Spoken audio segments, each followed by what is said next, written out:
So ito ay ang Insta360 RS. Isa siyang modular action cam. So ito yung pinaka-housing niya. So ang ibig sabihin ng modular ay pwede nyong tanggal-tanggalin. Parang Lego.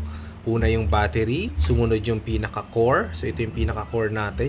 System o yung nagpapatakbo mismo dito sa pinaka-Insta360.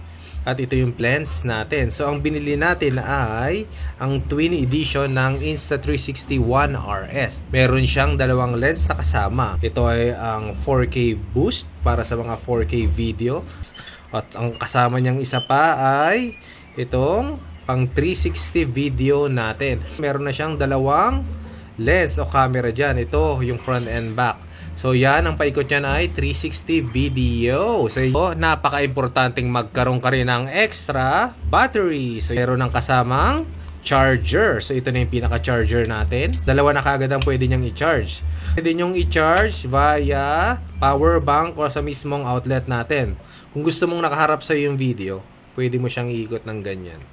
So, ibig sabihin, yung video mo nandito na at nakikita mo na yung sarili mo dito sa screen.